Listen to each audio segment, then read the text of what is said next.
দুই বান্ধবী, মিম আর সুমি, অনেক দিন পর আবার দেখা করল। তারা দুজনেই ছোটবেলার বন্ধু, কিন্তু গত কয়েক বছর ধরে ব্যস্ততার কারণে তেমন দেখা সাক্ষাৎ হয়নি।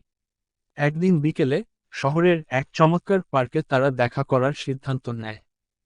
পার্কে দেখা হওয়ার পর তারা একটি বড় গাছের নিচে দাঁড়িয়ে গল্প করতে শুরু করে।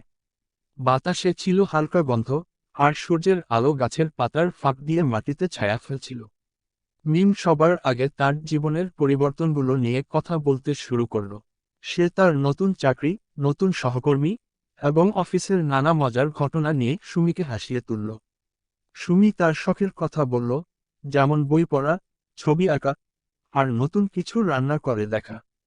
গল্পের মাঝখানে মিম হঠাৎ করে সুমিকে জিজ্ঞেস করল, তোর কি মনে আছে আমরা ছোটবেলায় এখানে কত মজা করতাম?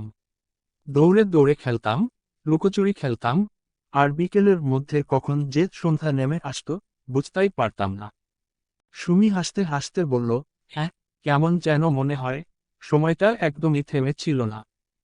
তারা দুজনেই কিছুক্ষণ নীরব হয়ে গেল, যেন স্মৃতিগুলোকে আবার মনে করার চেষ্টা করছিল। তারপর সুমি বলল, মিম, এতদিন পর আবার এখানে আসতে পেরে খুব ভালো লাগছে। আমাদের সম্পর্কটা যেন কখনো পুরনো হয় না। মিম মাথা নেড়ে সম্মতি দিল। হ্যাঁ, সুমি, এই সম্পর্কটা আমার জন্য খুবই গুরুত্বপূর্ণ। ব্যস্ততার কারণে হয়তো সব সময় দেখা হবে না, কিন্তু আমাদের বন্ধুত্বটা সব সময় থাকবে। আলোচনার শেষে তারা দুজনে হাত ধরে কিছুক্ষণ হাঁটল।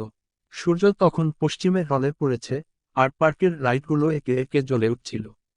দুই বান্ধবী আবার নতুন করে স্মৃতির ভান্ডার ভরে নিয়ে পার্ক থেকে বিদায় নিল।